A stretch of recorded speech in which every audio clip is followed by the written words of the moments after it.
Gravando aula do dia 10 de novembro, aula da manhã, parte 2. Vamos lá, pessoal, disciplina de treinamento físico.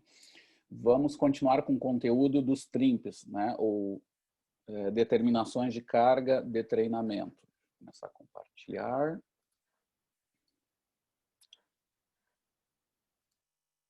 Muito bem.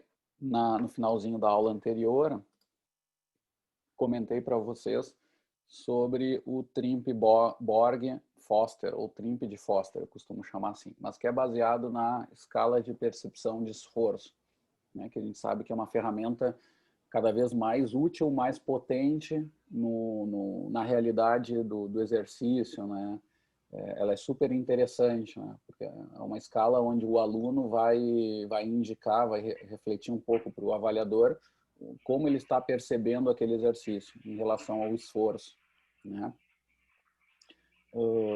E eu já comentei isso várias vezes. Então, embora lá antigamente ela fosse vista como a prima pobre, né, da fisiologia, etc., as escalas de percepção elas têm se tornado cada vez mais potentes, né, e com muito interesse por causa dos bons resultados relacionados a processos de fadiga, overheating, overtraining, né? Por quê? Porque elas são marcadores que ultrapassam só a questão biológica. Tem também ali as questões psicossociais sobre aquele esforço, né? Então, a parte psicológica, se ela está motivada, se a pessoa está motivada, como é que está o estado de humor dela, e por outro lado também os aspectos sociais que eu comentei. Então, a pessoa se sente incluída ou não naquela comunidade, ela com a equipe mesmo, com as relações interpessoais ali, tudo isso vai influenciar, obviamente, sobre como ela percebe aquele exercício. E vai ter muita relação com essas decisões de fadiga, de parar o exercício, de perceber um overheating e perceber overtraining, né? E o aparecimento desses dois fenômenos. Então, vamos lá. A ideia mas é sempre um TRIMP, é sempre uma ideia de impulso. Só que agora o que muda, assim, para tornar fácil a coisa, ao invés de eu ter frequência cardíaca como marcador de intensidade, agora a coisa vai ser mais simplificada. Eu vou ter apenas um valor que vai me indicar essa altura, a intensidade de todo o treino, né? Então, no final da sessão, se eu tiver saltos ou trabalhos de mais potência, é melhor fazer 30 minutos depois, mas se eu não tiver trabalhos de potência ou força rápida, né, de forma importante, eu posso fazer só já no final da sessão, chegar e perguntar para o meu aluno como ele está percebendo o exercício usando uma escala, a CR10 de Borg.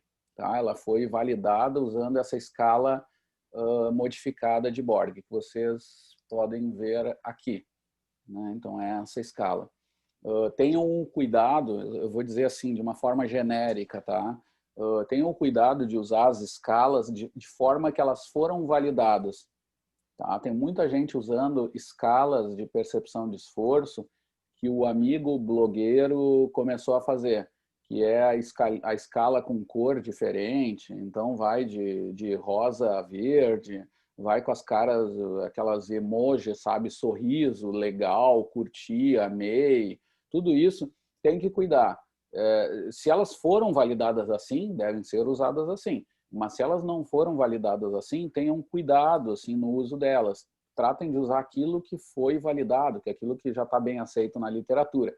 E no caso do Foster, a escala que foi usada foi a CR10 de Borg, que é essa aqui.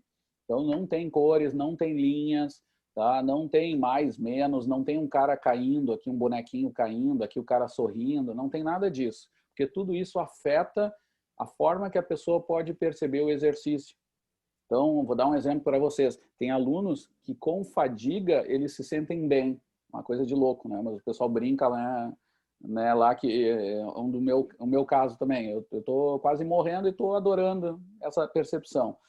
O que acontece, pessoal? Se a pessoa olha ali um sinalzinho de sorriso, ela pode grudar esse sorriso e achar, então eu estou treinando a muito leve, porque o sorriso está aqui embaixo, né?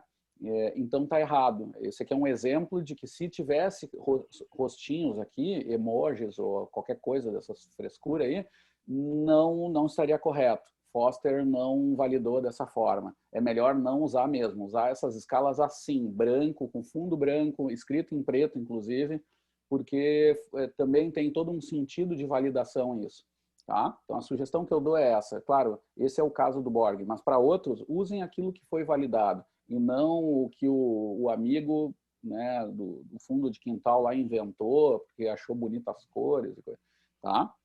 Lembrem disso. Então, no caso agora, voltando para o nosso problema, o índice esse de Foster, ou TRIMP de Foster, ele já foi validado em ciclismo, basquete, futebol e tem mais modalidades, tá? Essa aula eu preparei em 2015 e a partir daí já surgiram umas outras duas modalidades, assim, mesmo que uma é bem diferente, é o esqui, mas no outro sim que é mais comum que a corrida, foram bem validadas essas escalas, tá?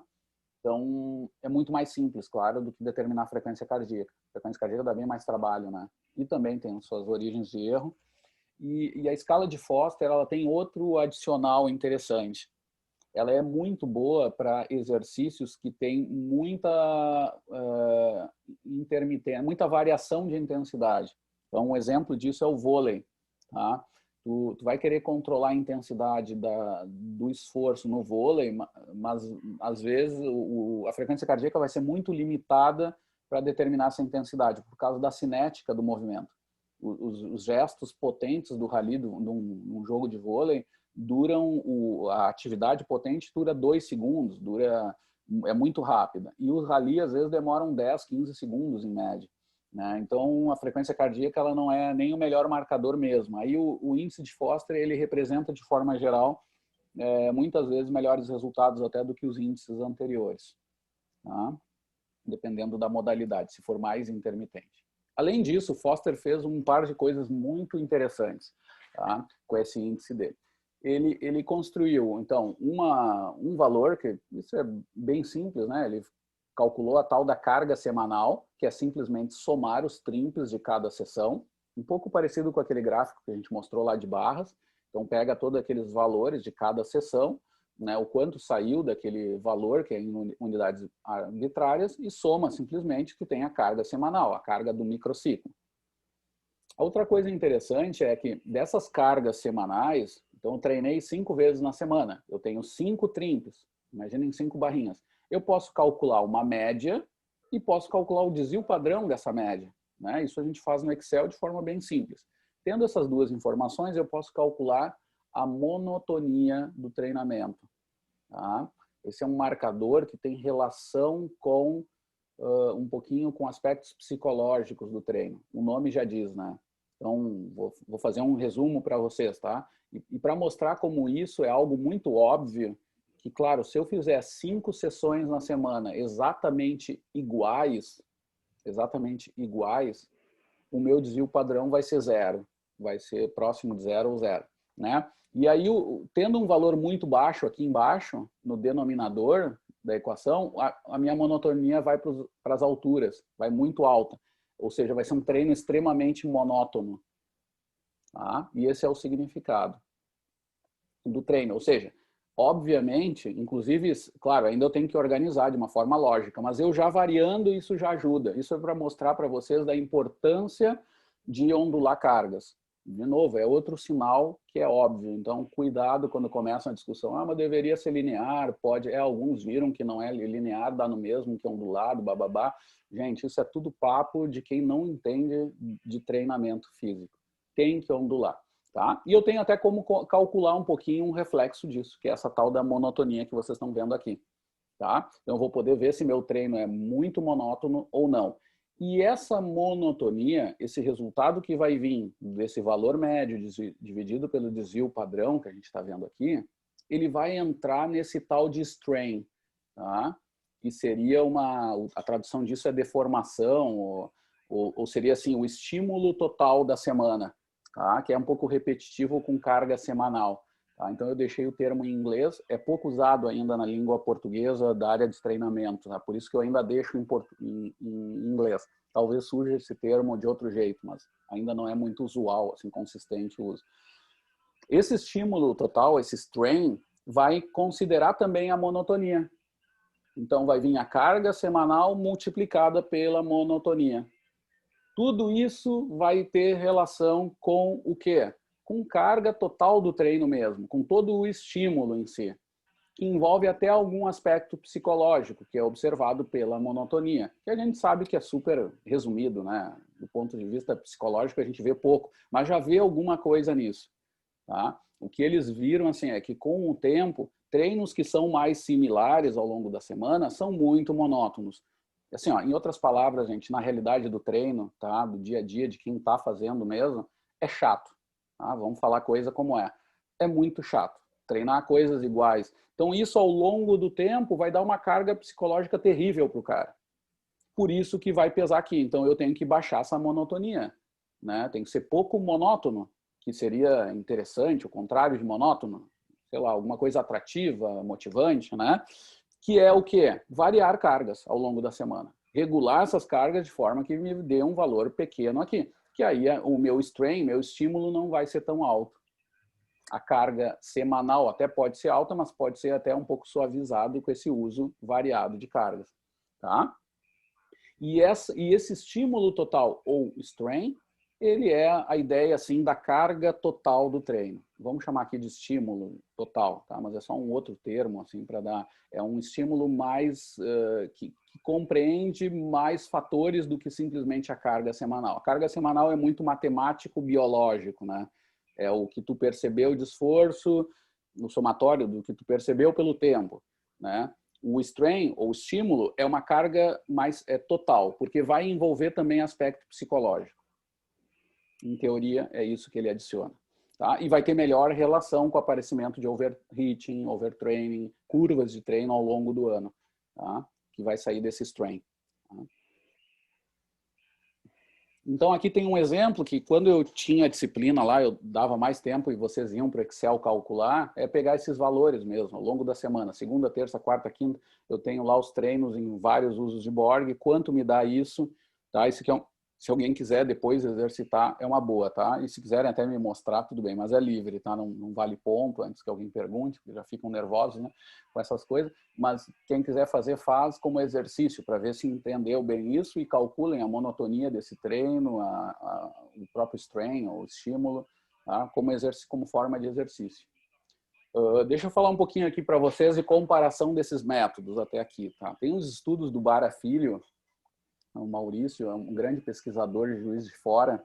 Eu gosto sempre de falar dele, até porque eu acho que é um exemplo para a universidade, que às vezes tem gente que fala da universidade sem saber, né? Como, por exemplo, é o caso quando diziam isso na URGS lá ninguém treina de alto nível, ninguém faz nada. E a gente já vinha fazendo coisas antes de ter a própria equipe do triatlo em um nível muito bom aparecendo. E depois, com a equipe de triatlo, a gente conseguiu botar atletas de nível, até em nível de provas mundiais, assim, né? Que é pouco mesmo, né? Mas de qualquer jeito a gente conseguiu, dentro da universidade.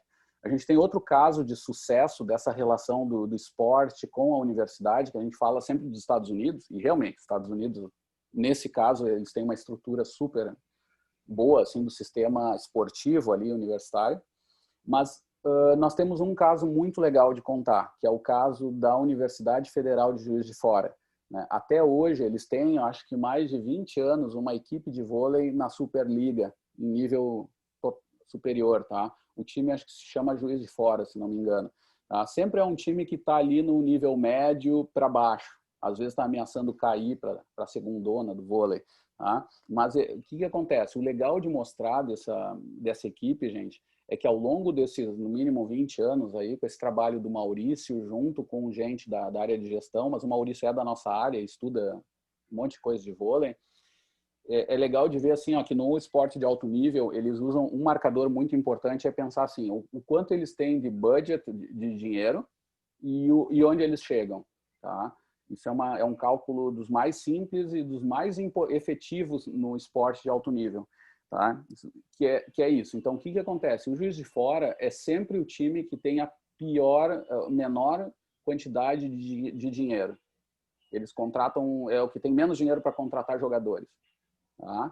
E não tem jeito. Vocês viram agora o Taubaté. Contrataram 3, 4 caras de ponta, já conseguiram quebrar um trabalho de muitos anos do Cruzeiro, porque já mudaram a questão de valores e conseguiram trazer gente boa. Claro que não é só isso, tem que ter um trabalho bom, mas é um marcador bom. Mas o que me chama atenção no Juiz de Fora, que é dentro da nossa universidade brasileira, é que eles são sempre o pior ou o segundo pior menor orçamento da Superliga, e eles estão sempre no nível intermediário. Dificilmente eles vão lá para baixo. Eles estão, ou seja, eu não lembro agora, são 12 equipes, tem ano que varia, mas são 12 equipes, eles estão sempre na 12ª, 11ª em número de orçamento, e eles sempre terminam o ano em 6º ou 7º. Ou seja, e eles são, nessa relação, são os melhores. Assim. O resto fica muito parelho naquilo que eles estão em relação de orçamento. Então, esse é um exemplo de uma gestão científica também sobre esse caso. Tá? Quem quiser conhecer ou dizer, mas onde é que existe isso? Vão procurar o caso do Juiz de Fora. Com mais de uma centena de teses, dissertações feitas ali, muito trabalho universitário dentro dessa equipe, com projetos de nível de formação também do esporte, muito legal, assim, muito legal. Tá? Então fica esse exemplo, e aí num dos tantos estudos deles, desse grupo, eles vão comparar o uso dos TRIMPs, o TRIMP de estanho, o do Edwards, que era aquele um pouquinho mais velho, e o do Foster. Tá? E eles vão ver que no vôlei a melhor forma de determinar cargas foi do Foster. Especialmente por aquilo que eu comentei para vocês, por causa da cinética, da frequência cardíaca, que já mostrava que a frequência cardíaca seria um pouco mais limitada e mostrou isso no mundo real, tá? do treinamento. O Impellizzeri confirma isso também no futebol, tá? Em 2008. Professor Franco Impellizzeri. Um cara muito parceiro aí, que está na Austrália atualmente. Muito bem. Aqui, gente, vou falar para vocês do último método que nós vamos mostrar na disciplina sobre controle de carga, que é um exemplo que o pessoal tem usado muito nos esportes coletivos na Europa. Várias equipes de altíssimo nível de basquete, de futebol, hoje futsal, têm usado esse método, tá? De controle de carga. Que ele vai um pouco além, por isso eu deixei em último, ele vai além nessa complexidade da determinação da carga. Então, a gente viu no início que a primeira questão da carga ali é puramente biológica, né? Frequência cardíaca, tempo, e aí a gente melhora aquilo ponderando em relação ao lactato, né? A gente viu todo esse detalhamento biológico da carga, de como determinar essa carga, nos primeiros métodos, né? Os TRIMP ponderado e individualizado. Depois a gente adicionou elementos ali. Quando aparece o TRIMP Foster, a gente adiciona essa percepção de esforço, que tem relações psicossociais, né? Claro, num valor só de uma sessão inteira, então também tem seus limites. Agora nós vamos ver aqui com o Batlock a questão da complexidade dessa carga, que é uma outra dimensão. Nós já falamos na disciplina de volume, de intensidade e de densidade da carga. Tudo muito matemático, como eu diria, como Jack Stripador ensina, tudo em partes, bonitinho. Agora vem essa tal complexidade, tá? O que é isso? É a complexidade tática. Por isso que esse Batlock é extremamente útil para esportes coletivos, tá? Porque ele vai dar mais peso para a dimensão cognitiva. Essa complexidade vai ter relação muito forte aqui, ó, com a oposição, né? A ideia de oposição. Então, eu tenho uma atividade que eu faço contra 3 adversários, contra 5 adversários. É a bola, a rede, né? Adversário e colegas. Tudo isso torna mais complexo a tarefa e a tomada de decisão. Isso também vai ser quantificado de alguma forma como parte da carga. Então, em atividades que têm baixa complexidade, o que poderia ser? Vamos dar um exemplo. É o cara jogando basquete sozinho, ele fazendo a cesta ali. É uma atividade de baixa complexidade, é a relação eu, bola e cesta, né? Agora, se eu coloco um colega meu na frente me marcando, eu tenho que fazer a tarefa já pensando em muita coisa. Quando é que esse cara vai desviar? Quando é que ele vai baixar o braço para eu poder tentar arremessar?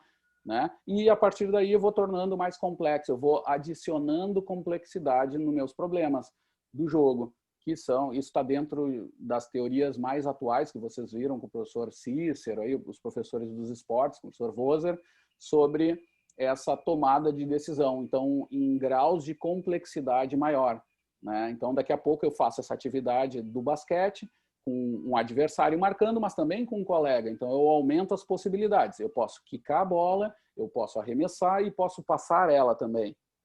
Se eu tiver um colega, é uma coisa. Se eu tiver 3 colegas, a complexidade é muito maior. Então, de certa forma, o Batlock vai adicionar elementos sobre isso. Tá? Vai usar ainda a dimensão metabólica, nesse caso, vai usar a frequência cardíaca. E aqui está um pouquinho a tabela, tá? das determinantes da carga. Então, eu tenho aqui, vejam que vão ter 4 elementos, tá? Todos enumerados de 1 a 10. Então, eu vou ter a intensidade como percentual aqui da carga, percentual da frequência cardíaca vai ser a intensidade. Eu vou ter a densidade do estímulo, eu vou ter o volume, distância aqui no canto, e vou ter a complexidade aqui, que coloquei o termo de oposição. Tá? Para cada um deles, eu vou ter uma numeração.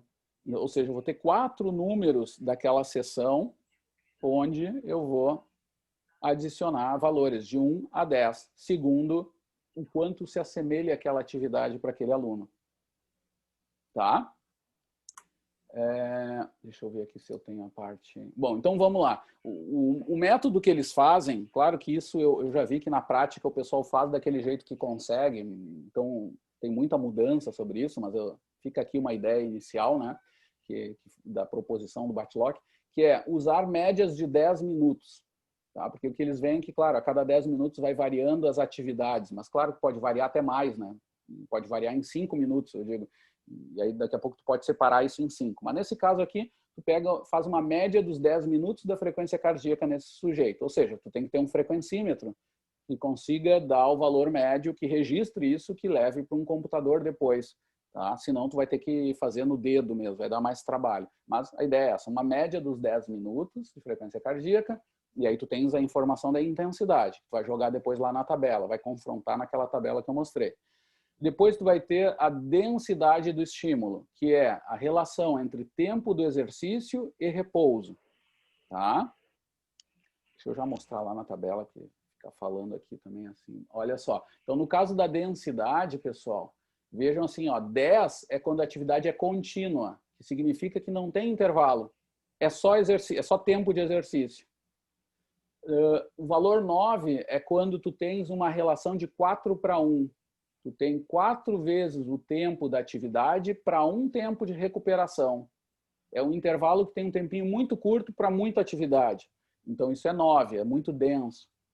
Agora, tu vê como essa relação vai mudando. 3:1, 2:1, 1:1 significa que os tempos são iguais de exercício e recuperação. E aqui começam cargas que se assemelham a treinos de velocidade.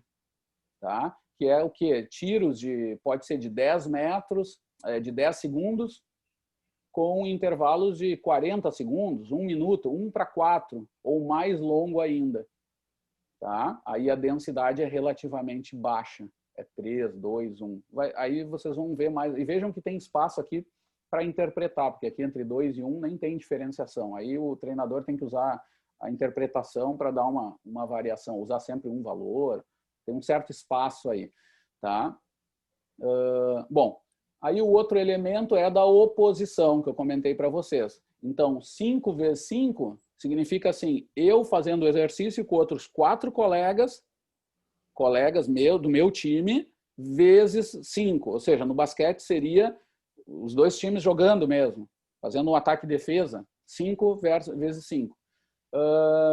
É o mais difícil. E o mais simples é 5 vezes 0, 4 vezes 0, que aí ainda tu tem uma certa complexidade, mas só tem gente do teu time. É aquelas atividades que se fazem, às vezes, que não tem adversário, não tem defesa. Né? Então, tu só faz a atividade de ataque. Esses seriam os mais simples. Mas no meio do caminho tem toda uma variação aí, que a gente pode ver. Então, 5 vezes 5, 5 vezes 4 ou 4 vezes 5. Vejam que aqui altera o número do teu colega, do teu time ou do adversário. Aqui diminui, né, 4 vezes 4, menos jogadores geral. Depois 4 vezes 3, depois 3 vezes 3, 2 vezes 2. E assim vai se tornando mais simples. A complexidade da atividade vai diminuindo. Essa é a interpretação. Claro que tem ali uma margem como é que se diz? De interpretação sobre isso, sobre o que é complexidade mesmo. Pode adicionar mais elementos, pode adicionar tarefa também. Pode dizer assim, olha, só pode arremessar depois do 3º passe. E aí a coisa aumenta. Então, tem muito espaço de criação nessa linha aqui. Mas já é uma iniciativa super interessante de determinação geral dessa complexidade. E o pessoal tem usado muito. Equipes profissionais usam isso direto, porque, claro, eles têm aí que tem um limite desse bate-lock, né? Tu tem que ter alguém só para isso. Tem que ter um ajudante ali do treinador que fique registrando isso, ou que pegue o vídeo do treino e faça todo esse trabalho de registro e de interpretação de tudo que foi feito para dar esses valores. Tá? Também tem essa limitação. Tá? Nós tentamos uma vez no basquete da URGS ali, tivemos dificuldade por causa disso, porque não tinha gente, os caras tinham que dar treino e não conseguiam ficar registrando todas essas informações, né? E, então aí se desistiu, foi uma pena, assim, numa época lá. E aqui tem o volume, pessoal, que nesse caso, vejam como é qualitativo também. Ó, 10 é contínuo, se tu fica 10 minutos correndo sem parar. Então, isso é o máximo já, é um volume altíssimo. Mas depois tem uma contagem aqui que é engraçada, porque a própria quadra pode variar de tamanho, né? Tu pega lá as quadras do Hamilton, lá, que é padrão ouro, aí é uma coisa. Agora, se vai na minha, lá onde eu estudei, lá no Gomes Carneiro, toda a minha vida, não tinha jeito, era a caixa d'água lá, limitada pela caixa d'água, era aquilo lá com os buracos, tudo enferrujado, era aquele negócio. A quadra era bem menor do que as que o Hamilton tem, o Hamilton tem mais sorte do que eu. Mas aí o que vai fazer, gente? Aí tá aí as quadras, vai contar quadras. Tem um erro, né? Tem um erro nisso, mas, tá? Então vai de 4, 3 quadras, 2, 1,5, tá? Até frações, né? 2/3 de uma quadra, 1/2, 1/3, 1/4.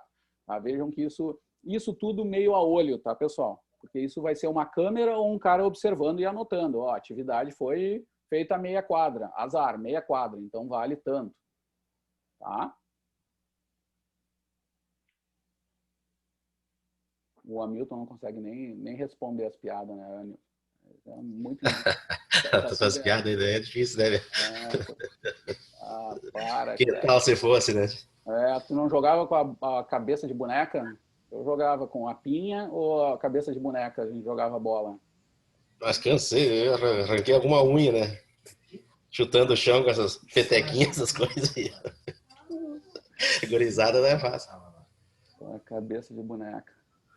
Densidade. Relação entre tempo de exercício e repouso. Aí está a explicação de novo de cada coisa. Quadras, distâncias. E aí o que tu faz ali? Ó? Segundo passo. Tu vai fazer uma média aritmética, né? Dos espaços e depois somar os grupos. Tu vai fazer uma média aritmética dos 4 valores daquele minuto. Tá? Então, digamos que tu teve lá, só para me facilitar a vida, teve um valor 8, um valor 10, um valor 8, um valor 10. A média de tudo isso vai dar 9. Tá? Soma e divide por 4, os 4 valores, vai dar 9 lá. Então, esse 9 é o valor da carga daqueles 10 minutos. Depois, o que tu faz? Tu pega os blocos de 10 minutos que tu teves, a aula foi de 30 minutos, então soma os 3 blocos. A aula foi de 50 minutos, soma os 5 blocos. Tá? E aí tu vai ter a carga da sessão. Tá? Então esse é o jeito mais moderno, assim, que alia elementos. Hoje em dia tem muita ferramenta, até quando esse bate-lock surgiu, o uso tão geral dos GPS, etc., não estava se começando. Mas hoje tu tem muito mais informação que tu pode tentar transformar. Ao invés de falar de quadras, pega a distância que os GPS te dá, mas tu tem que ter, né? GPS para todo mundo, né? Também é outro...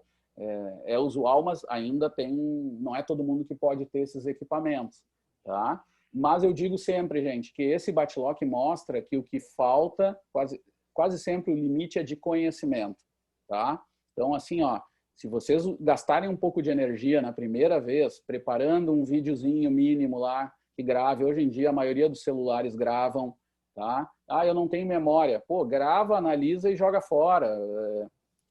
Mas o vídeo não fica bom. Tudo bem, mas eu quero saber só as distâncias e quantas pessoas tinham no jogo. Então, pode ser um vídeo de baixa qualidade mesmo. Tá? Mas como é que eu vou somar tudo isso? Dá trabalho? Façam um Excel. Assim, gente, são operações muito básicas de Excel. É tudo para aplicar esse bate-lock, tu precisa apenas, tá, saber somar, dividir no Excel. Assim, são operações muito fáceis. Tá? Então, E aí vai se tornar muito mais fácil o preenchimento também disso. Aí eu digo um pouco da realidade, assim. Então, o que não dá é para sentar e dizer que não dá. Tem que tentar achar formas. Acha auxiliar, faz registros, testa coisas, verifica esses padrões com testes funcionais. Não precisa ter avaliação de laboratório. Avalia saltos mesmo, contínuos que tem fadiga, testes de abdominais, testes, e vai testando essas coisas segundo as cargas que tu vem fazendo. E vai cruzando isso no Excel, que são gráficos muito simples. Com isso, daí tu já vai ter informações muito ricas sobre o treinamento.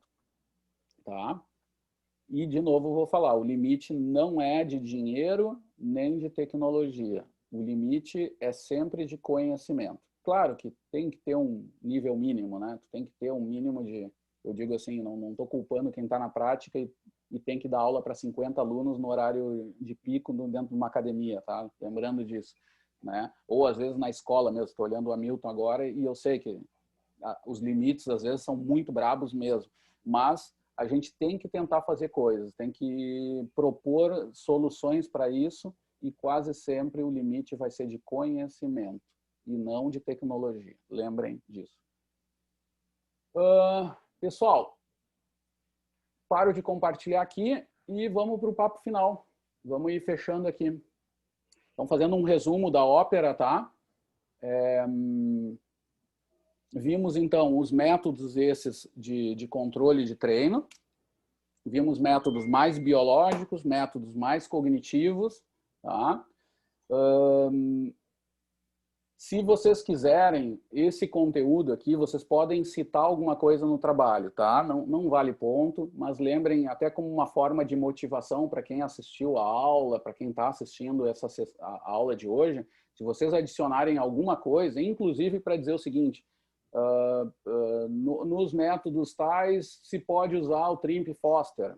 Qualquer assim, o conteúdo é métodos, né? Então, se vocês conseguirem pensar nisso, podem adicionar, olha, provavelmente aqui se possa usar o Foster ou o Batlock se usa nos esportes coletivos, então tu pode, quando for falar de esportes coletivos, pode-se dizer que tu pode usar o Batlock, simplesmente citar, não precisa aprofundar muito, ou se quiser até aprofunda, não tem problema. Vocês podem fazer também, tá? Vejam, eu só estou sugerindo como forma de motivação, até por também esse tempo de vocês, e que pode aparecer até no trabalho, tá? Que mais? Acho que é isso, pessoal. Gente, fechou. Essa aqui vai ser a nossa última aula síncrona do semestre. Deixa eu dizer para vocês, assim, eu queria fazer um registro. Foi um semestre atípico, né? Foi diferente dos... Eu comecei a dar aula não muito tempo, assim, de nível de universidade, em 2002. Não faz muito tempo, né, Adriana? Agora é que eu me toquei. Tem que mudar esse discurso. Não. Faz um pouquinho de tempo que eu comecei, então, vou mudar. E nunca tive essa oportunidade, eu nunca investi em ensino remoto e muito menos em EAD. Tá? Eu sempre fui um professor um pouco conservador na relação das aulas, né? E por não entender dessas tecnologias, eu sou o professor que gosta de dar aula e às vezes uso pouco as ferramentas. Isso é uma crítica que eu faço para mim, assim. E agora, com a pandemia, eu tive que aprender. Eu estou aqui falando com vocês no Zoom, que os alunos que me conhecem há mais tempo, todos que souberam disso se surpreenderam, assim. Mas era uma coisa óbvia que eu tinha que aprender e tive que me mexer.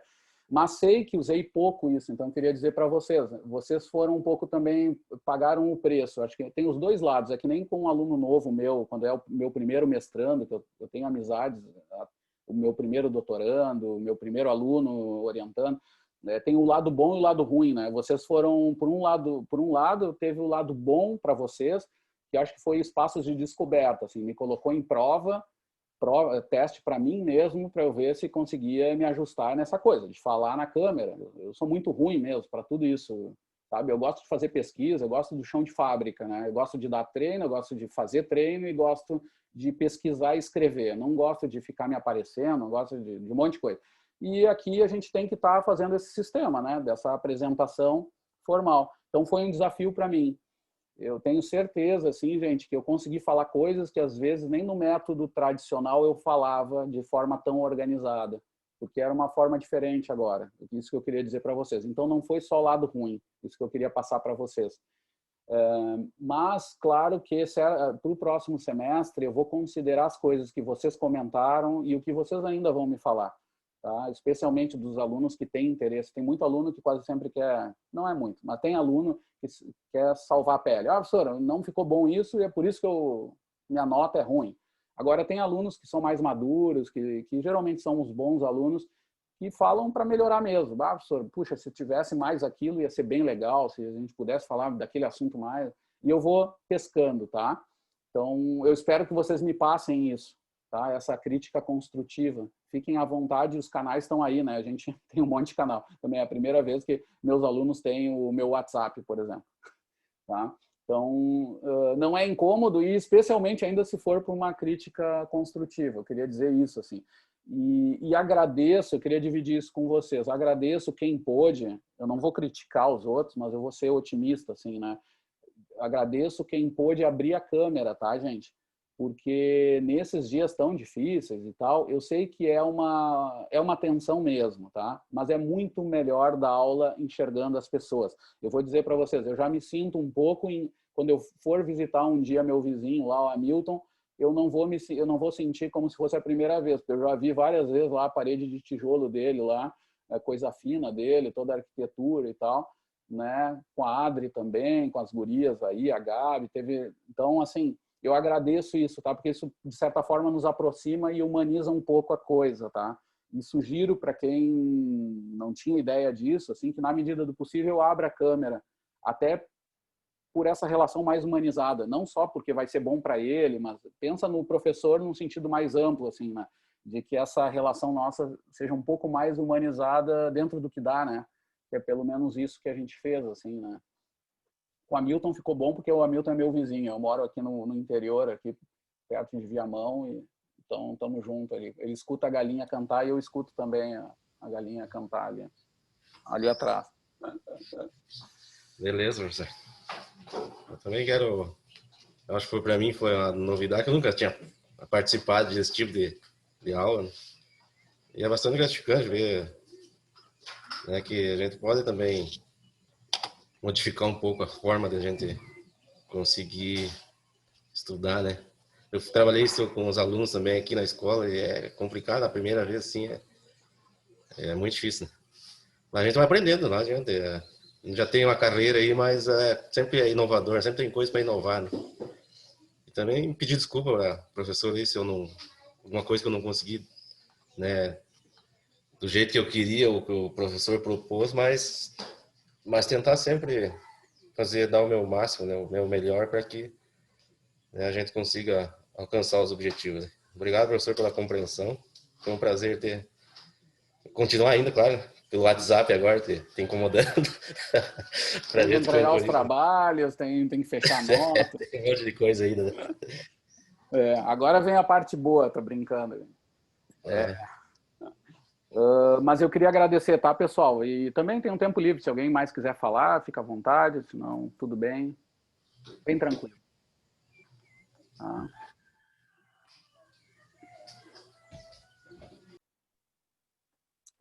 Tarta, tudo bem? Oi, também Adri. quero agradecer a oportunidade.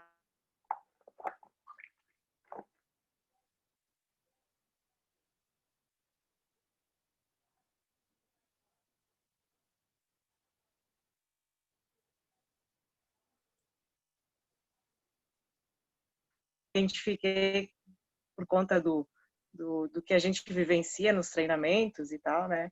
Mas eu penso assim que foi uma das disciplinas mais cerne assim da educação física. Eu percebi isso e pretendo, dentro das possibilidades que eu tenho, me dedicar mais assim para isso também. Gostei bastante. Muito legal, Adri. É uma honra até te ter na disciplina, né? A Adri é doutoranda, é pesquisadora de outra área, assim, e é uma atleta nossa da extensão, assim. Tem vários motivos, assim, de honra mesmo, né? Se fosse só pela extensão já seria muito legal, né? Porque cruza essas coisas. Eu tento falar de coisas que a gente produz dentro da universidade, né? Porque isso é difícil. Na área de treinamento, as pessoas se formam os deuses locais, né? E as pessoas, às vezes, não respeitam muito o que tem de novo, assim. Então, E eu acho que a gente está tentando resgatar isso. E é muito legal ver também isso, ver o aluno, e não só um aluno, é também um pesquisador de uma outra área que consegue fazer inter-relações, né? Foi o que a gente fez com o Bernardo, que foi nosso atleta, hoje é um amigo da vida que eu tenho, foi nosso primeiro atleta, que foi aquele que foi para Mundial, assim, né? E é uma honra a gente saber que consegue também fazer isso. A gente fez com coisas muito simples, usar o potencial dele naquele nível. E a gente consegue fazer com outros em outros níveis. Só que o dele é bonito de dizer, porque para aqueles que gostam de desempenho, dizer, ó, a gente consegue também, dentro de uma universidade pública, brasileira, né, com a universidade, com pesquisa junto, com bolsistas de extensão, e a gente consegue chegar lá, fazer coisa muito legal. E mostrar na disciplina isso também. Mas, claro, que isso é só um exemplo. Na verdade, isso é um exemplo de várias outras maravilhas que a gente faz, né? Na caminhada nórdica, na própria triatlo com a Adri mesmo, aí, com mudança de estilo de vida, etc. Eu acho que isso é muito legal. Então, cruzar isso para a disciplina também, que não dá, né? Na disciplina é muito limitado do pessoal notar essas coisas. Mas é legal quando tem essa gente que está vivendo isso, né? Isso eu acho muito, muito, muito legal. Tá? Valeu mesmo, Adri. Oi, Tarta. Diga. Oi. Eu queria agradecer pelas aulas e dizer que para mim o início do ensino remoto foi bem difícil, assim, mas que ao longo fui me adaptando, fui evoluindo e que as aulas foram de muita qualidade, assim, mesmo as que eu não consegui estar síncrona. As gravações estavam muito boas, assim, só agradecer. Eu consegui ver mais na teoria tudo aquilo que eu vivi enquanto atleta, assim, foi bem bacana conseguir fazer esse link, conseguir fazer os trabalhos, né? Dentro do possível, assim, só agradecer. As aulas foram muito boas mesmo, assim. Obrigada mesmo. Obrigado, Natália. Valeu. Também é outra que é muito legal. Assim, agora a gente está com o nosso novo mestrando, né? O Léo Ribas. E eu lembro de tanta gente que ele mudou a vida, assim. A gente fez aqui, assim, o nosso grão de areia, ele fez uma duna, né? De coisas maravilhosas, né? E tá junto também da gente, querendo aprender com a gente, e nós temos certeza que vão aprender muito mais com ele, e está sendo muito bom essa troca, né? E tu tá fazendo esse papel também. Tu tem um conhecimento rico, que eu falo sempre dos atletas, e cruzando com esse conhecimento que tem uma outra estrutura, né? E aí tu tem que te adequar e tem que investir e acreditar também, né? E tu tá apostando legal. Que bom. Te agradeço também, tá? Obrigada. E aí, gurizes, fechou? Alguém mais quer falar? Já tem, o pessoal já tá tudo indo embora, só ficaram os parceiros mesmo, né? A André foi a primeira a entrar, ficou só nós, só o... Deixa eu até parar de gravar aqui.